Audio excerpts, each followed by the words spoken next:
एक बार फिर से CDNP जिगमंड एजुकेशन के अंतर्गत आपकी प्रस्तुत है फिजिक्स की क्लास। आज की यह क्लास बहुत ही महत्वपूर्ण है, तो चलिए चलते हैं। इसके लिए अपने कर्म क्षेत्र के अंतर्गत मतलब बोर्ड में चलते हैं, मोस्ट इम्पॉर्टेंट है। तो हम कल वाले बोर्ड में ही आ चुके हैं, जहाँ पर हमने मैटर कल छोड़ा था। इलेक्ट्रिक फ्लक्स की डेफिनीशन आप लोगों को बताई गई थी बेहतर ढंग से, और उसके बाद गॉस का प्रमेय हमने सेकेंड पार्ट में प्रूफ करने के लिए कहा था। तो चलिए देखते हैं गॉस की थ्योरम, इसका स्टेटमेंट और ये प्रमेय क्यों बनी, और इसका फिर बाद में प्रूफ भी देखेंगे। गॉस की थ्योरम का स्टेटमेंट क्या है, वो क्या कहता है, उसे ध्यान से सभी लोग पहले सुने, उसके बाद फिर उसको हम प्रूफ करेंगे। ये एग्जाम में पूछा जा सकता है, ठीक है। तो स्टेटमेंट पहले हम इंग्लिश में बोल देते हैं, ध्यान सुनिए। The total electric flux linked with close surface of any shape, मतलब क्या हुआ कि ये देख लो, किसी भी शेप का कोई क्लोज सरफेस है, उससे लिंक्ड इलेक्ट्रिक फ्लक्स, उसकी वैल्यू क्या होती है, उसकी वैल्यू इज इक्वल टू होती है, फाई इज इक्वल टू होती है इसके अंदर कितना चार्ज रखा है। जैसे मान लो Q चार्ज रखा है, कितना चार्ज रखा है, तो इस Q वैल्यू का जस्ट 1/एप्सिलॉन नॉट टाइम्स होता है, ठीक, 1/एप्सिलॉन नॉट गुना होता है। एक बार और रिपीट कर देते हैं, complete. The total electric flux linked with close surface of any shape is equal to just 1/एप्सिलॉन naught times of the total charge present within that surface, ठीक है। अगर यही बात हम हिंदी में बोलेंगे तो कैसा बोलेंगे, किसी भी आकार के बंद पृष्ठ से संबद्ध विद्युत फ्लक्स का मान उस पृष्ठ के अंदर रखे आवेश, उस पृष्ठ के अंदर रखे आवेश का कितने गुना होता है, 1/एप्सिलॉन नॉट गुना होता है। ये है गॉस की थ्योरम, ठीक है। इसका स्टेटमेंट हम लिख सकते हैं, यहाँ पर हम एक बार लिख देते हैं, और इसका फिर डायग्राम देखो हमने बनाया भी है, लेकिन पहले हम स्टेटमेंट पर चलेंगे, उसको समझेंगे। ये देखिए इसका स्टेटमेंट क्या कहता है, पूरा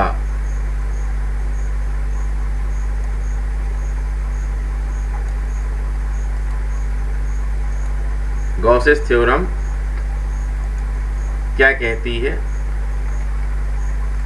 ये देखिए, ये हमने इसको टाइप कर लिया है, ये देख सकते हो, थोड़ा बड़ा कर देते हैं इसका साइज, ये देखिए वही लिखा है, the total electric flux linked with close surface, ठीक है, of any shape is equal to just कितना, 1/एप्सिलॉन नॉट। यहाँ क्या होना चाहिए, एप्सिलॉन नॉट, मतलब यहाँ पर 0 लिखना है, ये टाइपिंग में 0 नहीं आया है, ये epsilon nought times of the total charge present within that surface.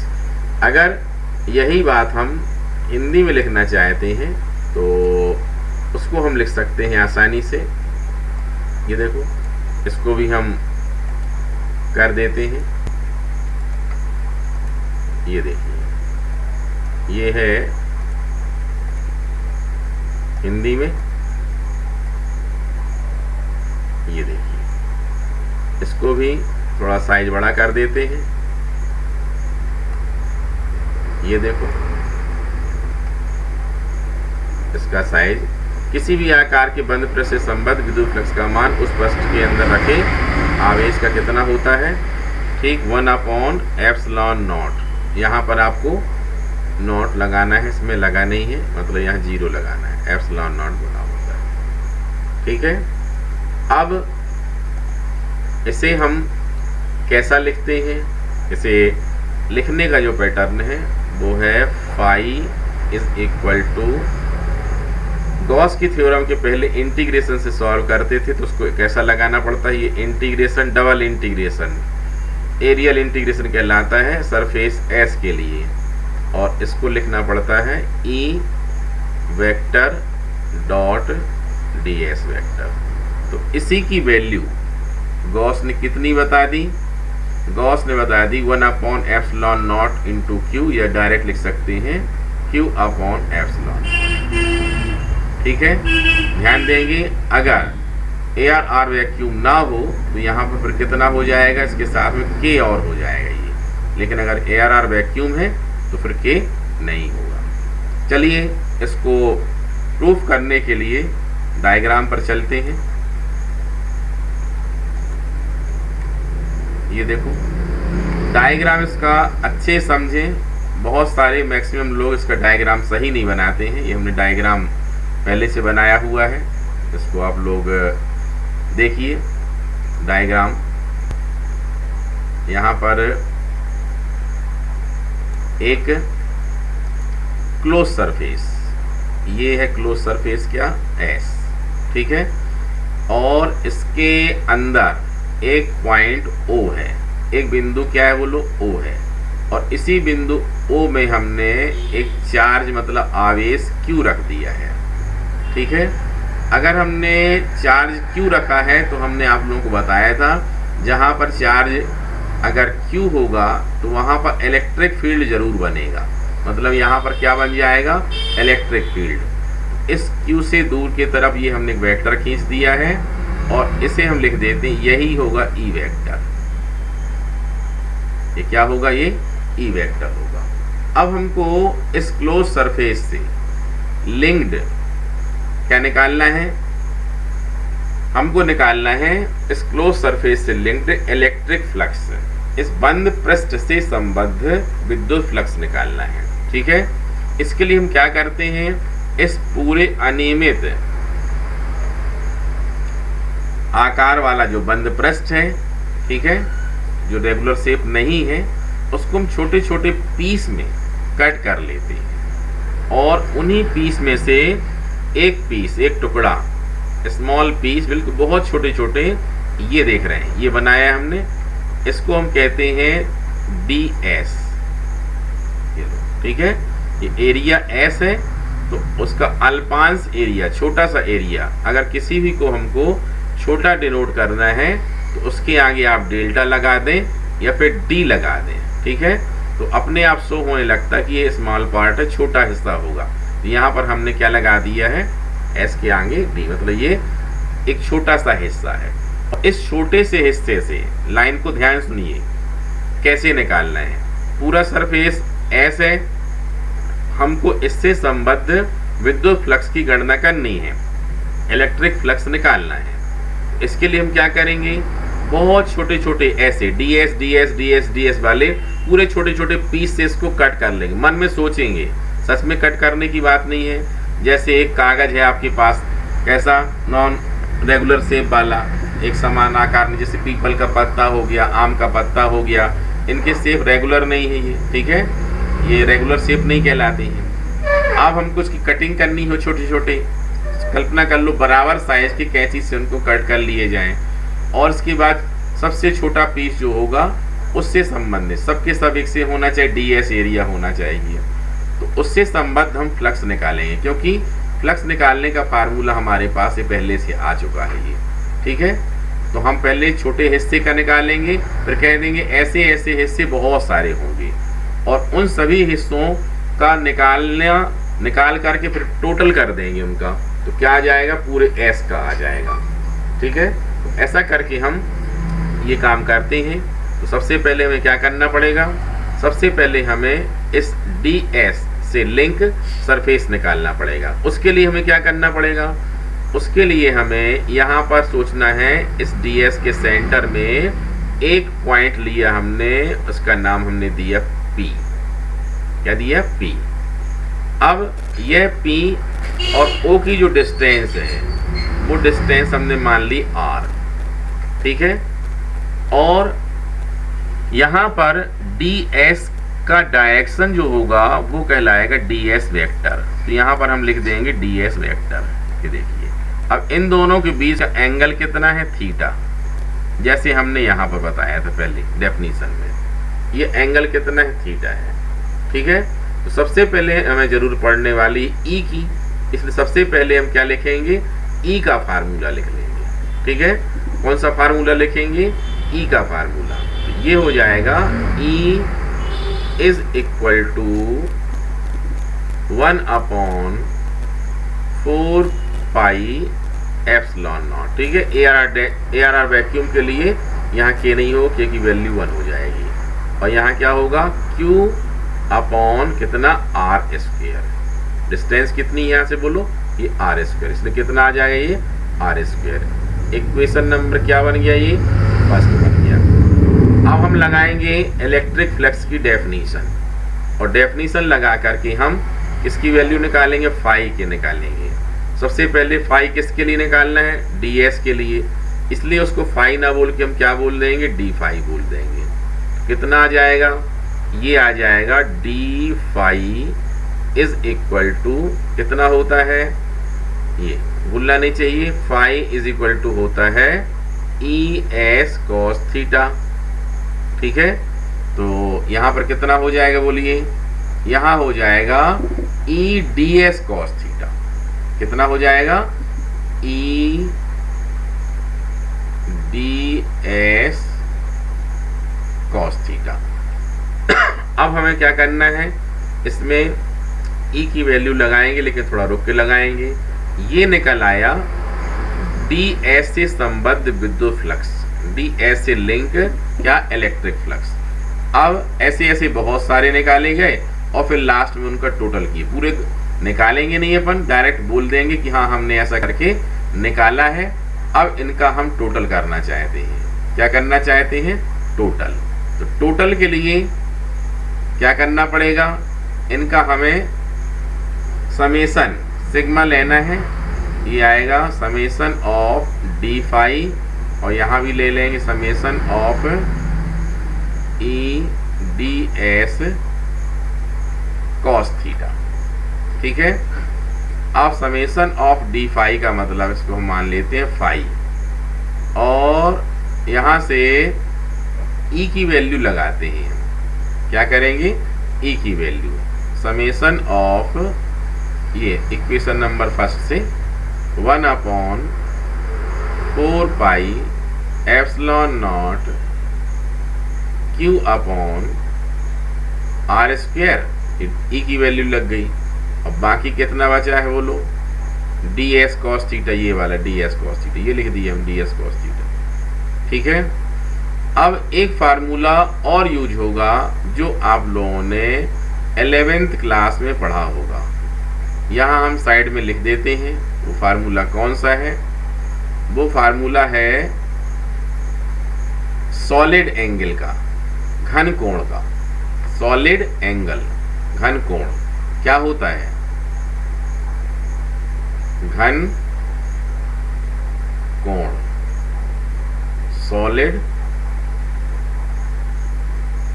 Angle. Solid angle को जनरली हम किससे?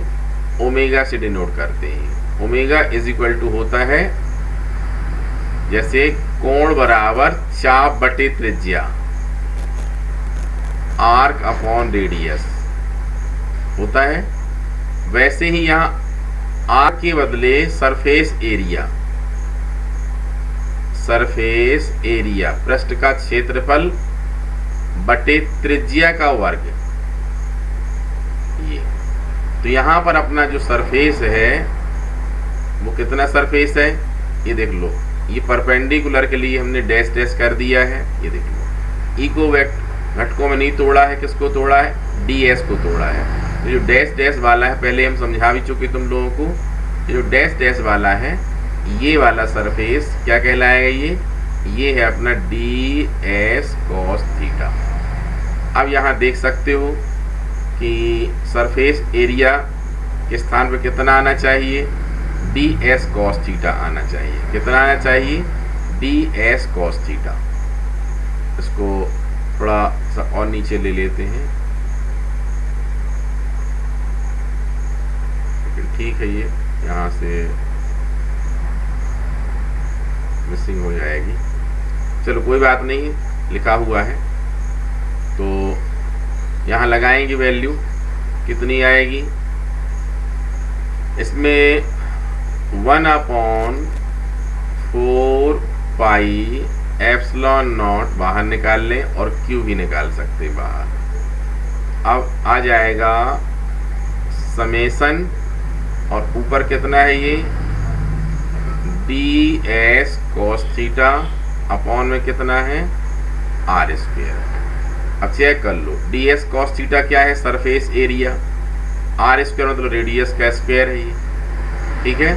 कितना हो जाएगा ओमेगा, यहाँ ओमेगा ना हो करके कितना हो जाएगा, ओमेगा ना हो करके यहाँ हमें लिखना पड़ेगा डी ओमेगा, क्योंकि सब डी टी के लिए ये D omega is equal to D cos theta upon R square.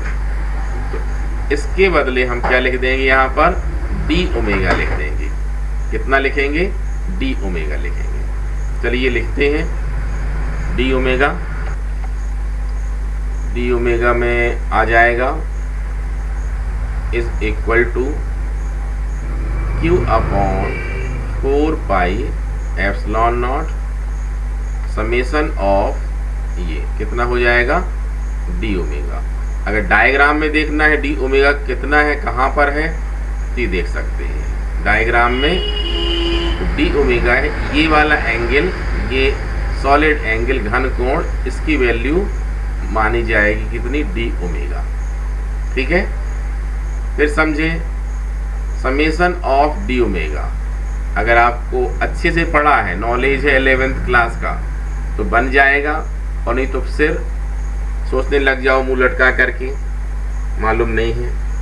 इसको कितने लोगों को पता है, सोच के देखें समेसन ऑफ डी ओमेगा कितना होता है। इसको हम सिंपल वर्ड में बोलते हैं कि total solid angle for centre of sphere, मतलब गोले के केंद्र में कुल घन कोण का मान कितना होता है। ये पता नहीं है तो हम लिख देते हैं समेसन ऑफ डी ओमेगा होता है 4 पाई। जैसे सर्कल के लिए होता है कितना, सर्कल के लिए होता है समेसन ऑफ डी थीटा, ये होता है 2 पाई, 360 अंश होता है। वृत्त के केंद्र में बना हुआ कोण कितना होता है 2 पाई रेडियन। 2 पाई, पाई मीन्स 180 मीन्स 360, 2 पाई या 360। ऐसे ही घन कोण के लिए कितना होता है 4 पाई होता है। यहाँ पर हमें क्या करना पड़ेगा 4 पाई यूज करना पड़ेगा, तो ये हम लिख देंगे is equal to Q upon 4 pi epsilon nought, और इसकी वैल्यू हो जाएगी 4 पाई। 4 पाई से 4 पाई कैंसिल, इस प्रकार से आ जाएगा ये phi is equal to Q upon epsilon nought. यही अपनी थ्योरम थी, यही अपनी प्रमेय थी। Phi is equal to proof करना था क्यू अपॉन कितना एप्सिलॉन नॉट, ठीक है। यहाँ पर वही यूनिट अपन को भी लिखना है, ये लिख दिया, ठीक है। ये गॉस की थ्योरम का प्रूफ है। और गॉस की थ्योरम का एक पार्ट और होता है जिसमें कहा जाता है कि अगर हम चार्ज आवेश को बंद पृष्ठ के बाहर रख दें, ठीक है, अगर बाहर रखते हैं तो उसकी वैल्यू निकालना बहुत ही आसान होता है। ये देखिए एक डायग्राम और है, ये स्थिति नंबर 2 के लिए है, ये पोजीशन 2, इसमें हो जाएगी पोजीशन 2। देखें, इसमें हमने पॉइंट O कहाँ लिया है, इस सरफेस के बाहर लिया है, और यहाँ पर रख दिया गया है क्या, ये चार्ज Q, और ये सरफेस एरिया है। इसमें हमने क्या किया है, 2 सरफेस पेयर लिए हैं, स्मॉल पार्ट के क्या लिए हैं, अल्पांशों के पेयर लिए हैं। एक को हमने कह दिया कितना, ds1 कह दिया, और सेकेंड को बोल दिया हमने कितना, ds2। इसका मान निकालना बहुत आसान है, लेकिन छोटी सी बात इसके लिए समझना है। वह छोटी सी बात कौन सी है, छोटी सी बात ये है कि अगर line of force, electric line of force क्या होती है, किसी भी सरफेस से, किसी भी सरफेस में अगर अंदर से बाहर निकलती है, इसको ऐसा समझ सकते हैं आप लोग, इसमें देखिए बता देते हैं। जैसे चलो ये ले लेते हैं, ये देखिए ये एलिप्सॉइड है ये। अब सपोज कर लीजिए कि इलेक्ट्रिक लाइन ऑफ फोर्स अंदर से बाहर जा रही है, ऐसे अंदर से क्या हो रही है, बाहर जा रही है। अगर अंदर से बाहर जा रही हैं तो इस प्रकार से अगर इलेक्ट्रिक लाइन ऑफ फोर्स, विद्युत बल रेखाएं बाहर जाती हैं तो यहाँ पर जो फ्लक्स की वैल्यू होगी वो पॉजिटिव होगी। क्या होगी, वो पॉजिटिव होगी। लेकिन अगर लाइन ऑफ फोर्स किसी भी सरफेस में बाहर से अंदर आ रही है, ऐसे ये बाहर से अंदर प्रवेश करती हैं, तो ऐसी स्थिति में जो इलेक्ट्रिक फ्लक्स होता है वो कैसा होता है, नेगेटिव होता है। बस सिर्फ इतना सा ध्यान देना है, बाकी 2 लाइन में इसका डेरिवेशन आसानी से निकल आएगा। जैसे यहाँ से देखिए, यहाँ अपन ने किया था, ये है डी फाई की वैल्यू कितनी है, डी फाई की वैल्यू है E D S cos theta. कितना है, E D S cos theta. ठीक है, तो एक में प्लस आएगी और एक में क्या आएगी, माइनस आ जाएगी। यहाँ पर इलेक्ट्रिक फील्ड वही होगा, electric field Q charge means कितना होगा, वो इलेक्ट्रिक फील्ड ई ही होगा। कितना हो जाएगा, ई हो जाएगा। इस प्रकार से अगर हम बोले डी एस से लिंक फ्लक्स की बात करें तो इसमें लाइन ऑफ फोर्स क्या हो रही है, अंदर से बाहर निकल रही है। इसलिए यहाँ पर जो डी फाई 1 की वैल्यू आएगी वो क्या आएगी, प्लस में आएगी, plus E D S cos theta, E D S 1 cos theta, या इसको पुराने वाले फार्मूले से हम ऐसा कन्वर्ट करके डायरेक्ट लिख देते हैं, ये था E D S cos theta. अब अगर हम ई की वैल्यू लगाएंगे यहाँ पर तो 1/4 pi epsilon not D S cos theta. ठीक है, और यहाँ पर कितना है, Q/r² की है। ठीक है, तो कितना हो जाएगा, 1/4 पाई एप्सिलॉन नॉट, और ये Q, और यहाँ पर जो डी एस कॉस थीटा अभी अभी लिखा था अपन ने r², ये पूरा क्या है, डी ओमेगा। यहाँ पर जो सॉलिड एंगल होगा दोनों के लिए वो कितना होगा, डी ओमेगा होगा। इस प्रकार से ये पूरी की पूरी वैल्यू डी ओमेगा की होगी। मीन्स कितना हो जाएगा, 1/4 पाई एप्सिलॉन नॉट Q और इंटू डी ओमेगा। तो ये चाहे ds1 हो और चाहे ds2 हो, दोनों के लिए सेम वैल्यू होगी। इसमें प्लस होगी 1/4 pi epsilon not and Q up into D omega. और अगर ds2 के लिए लेंगे हम तो आ जाएगा d∅2 इज इक्वल टू, ये माइनस में आएगा, 1/4 pi epsilon not Q into D omega. अब क्या करेंगे, दोनों का टोटल करेंगे। टोटल में कितना आ जाएगा, टोटल में आ जाएगा D phi is equal to D phi 1 plus D phi 2, और दोनों की वैल्यू लगाएंगे, प्लस वाली है माइनस वाली है, तो कितनी हो जाएगी बोलो 0। समेसन भी ले लिए दोनों पक्षों का, अगर दोनों साइड का कितना आएगा, summation of D phi is equal to summation of 0 means इसकी वैल्यू 5 और 0 का समेसन मतलब कितना आ जाएगा 0 आ जाएगा। इसका मतलब क्या हुआ कि अगर चार्ज या आवेश सरफेस क्लोज सरफेस के बाहर रखा हुआ है, ठीक है, कहाँ रखा है, बाहर रखा है, तो फिर इस सरफेस से लिंक्ड इलेक्ट्रिक फ्लक्स की वैल्यू कितनी होती है, वो 0 होती है। ठीक है, ये दोनों रिजल्ट अच्छे से आप लोगों को याद रखने हैं। ठीक है, अब ये पूरा क्वेश्चन सिस्टमेटिक कैसे आप लोगों को लिखना है ये हम डिस्प्ले कर देते हैं और बता देते हैं शॉर्ट में 1 मिनट में, तो उससे आप लोगों का फाइनल एक अच्छा सा नोट्स बन जाएगा। ठीक है, पूरे क्वेश्चन को इस प्रकार से नोट कर लें, इसको हम डिस्प्ले कर रहे हैं, वीडियो को पास करके नोट कर लेंगे कंप्लीट आंसर।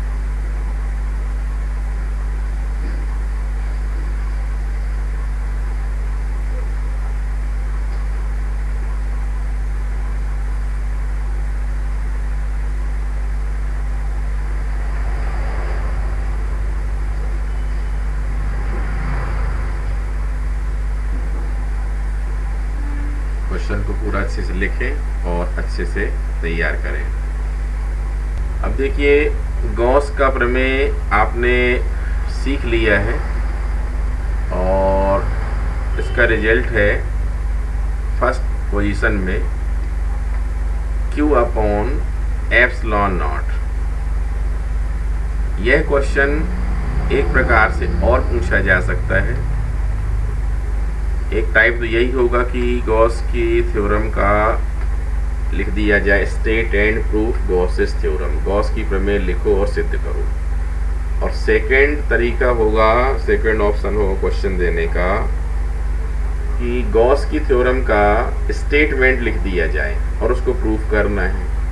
ठीक है, और थर्ड एक और तरीका हो सकता है, अक्सर यह तरीका कभी पूछा नहीं गया जनरली और ना ही यह बुक्स में भी दिया रहता है, लेकिन फिर भी यह तरीका हो सकता है। वह तरीका क्या होगा यहाँ हम समझाने की कोशिश करते हैं। ये जो phi is equal to Q upon epsilon nought आया, ठीक है, अपने स्टेटमेंट पर चलते हैं एक बार कि देखिए गॉस की थ्योरम का स्टेटमेंट क्या करता है, कहता है ये है statement, the total electric flux linked with close surface of any shape is equal to just 1 upon epsilon nought times of the total charge present within that surface. मतलब किसी भी आकार के बंद पृष्ठ से संबद्ध विद्युत फ्लक्स का मान उस पृष्ठ के अंदर रखी आवेश का कितना होता है, ठीक 1 अपॉन एप्सिलॉन नॉट गुना होता है।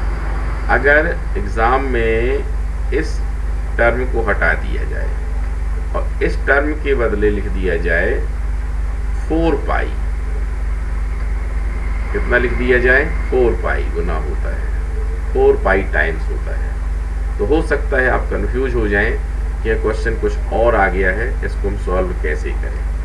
तो इसको समझें, ये जो स्टेटमेंट पहले से लिखा था और उसका जो प्रूफ दिया गया, रियल में यह SI यूनिट में होता है, इसमें है ये SI यूनिट में। जरा विचार करके देखें, अगर हम यह यूनिट चेंज करें और यह यूनिट हम CGS ले लें, अगर CGS यूनिट लेते हैं, आपने ध्यान दिया होगा ये इसमें यही लिख देते हैं 1 upon 4 pi epsilon not AR और वैक्यूम, मतलब K की इज इक्वल वैल्यू 1 हो जाएगी यहाँ पर। तो इसकी वैल्यू कितनी होती है, 1 होती है। कब, इस CGS में होती है। ठीक है, क्यों होती है, क्योंकि याद हो CGS में K इज इक्वल टू 1 लिखा गया था। कूलम्स अगर आपने पढ़ा है तो कैसा लिखते हैं, F is equal to K Q1 into Q2 upon R square. अब CGS में K इज इक्वल टू क्या लिख देते हैं 1, जबकि SI में K इज इक्वल टू कितना होता है 1 अपॉन 4 पाई एप्सिलॉन नॉट। इसका मतलब क्या हुआ कि अगर CGS में है तो जो इसकी वैल्यू है वो कितनी हो जाएगी 1 हो जाएगी, और वही लिख दिया हमने। इसको थोड़ा सा सॉल्व करें, 1 अपॉन एप्सिलॉन नॉट को यहीं रहने दे, 4 पाई को वहाँ ले चले, कितना आ जाएगा देखिए 1 अपॉन एप्सिलॉन नॉट, और ये आ जाएगा 4 पाई। मतलब क्या हुआ, जहाँ पर 1 अपॉन एप्सिलॉन नॉट लिखा है वहाँ पर हम क्या लिख सकते हैं 4 पाई लिख सकते हैं। इस प्रकार से अपना स्टेटमेंट क्या बन जाएगा, फाई इज इक्वल टू कितना 1 अपॉन एप्सिलॉन नॉट के बदले कितना आ गया 4 पाई, और इंटू कितना हो जाएगा Q। ये देखिए, तो अगर आ जाता है कि कुल आवेश का 4 पाई टाइम्स होता है, 4 पाई गुना होता है, तो ये रियल में किस में होगा, CGS में होगा ये। और उस स्टेटमेंट में भी SI की चर्चा नहीं की गई है, मतलब वो अंडरस्टूड है कि वो CGS SI में बात कर रहे हैं, और नॉर्मली कुछ नहीं बोला जाता तो SI ही पढ़ते हैं। लेकिन अगर ऐसा दिया जाए तो हमें समझना चाहिए कि यह बात SI में की जा सकती है, और हम फिर SI में इसको प्रूव कर देंगे। ठीक है, तो फिर यह स्टेटमेंट अपना कैसा बन जाएगा, ये देखा जा सकता है। यहाँ पर ये देखिए, यहाँ पर इसका स्टेटमेंट ये हो जाएगा, द टोटल इलेक्ट्रिक फ्लक्स, यहाँ देख लीजिए इसमें 4 पाई कितना हो जाएगा, जस्ट 4 पाई। यहाँ पर ये वैल्यू कितनी हो जाएगी 4 पाई, बाकी सब वही रहेगा, लेकिन यहाँ हमें क्या लिखना पड़ेगा 4 पाई। ठीक है, और ऊपर हमने बता भी दिया आप लोगों को, ये वाले में देख सकते हैं, यहाँ पर पूरा स्टेटमेंट वही रहेगा, लेकिन यहाँ पर कितना आ जाएगा 4 पाई आ जाएगा। तो इस प्रकार से इसको चेंज कर सकते हैं, और अगर एग्ज़ाम में आता है तो उसको किया जा सकता है। ठीक है, तो कंफ्यूज नहीं होंगे। उम्मीद है आप लोगों ने पूरा मैटर अच्छे समझा। हम उम्मीद करते हैं आज का पढ़ाया हुआ जो टॉपिक था, मैटर था, उसको आप मेमोरी बोर्ड में अच्छे से रखें, अच्छे से उसकी प्रैक्टिस करें और उसको याद रखें। आज के लिए इतना ही, कल फिर से मिलेंगे। Take care.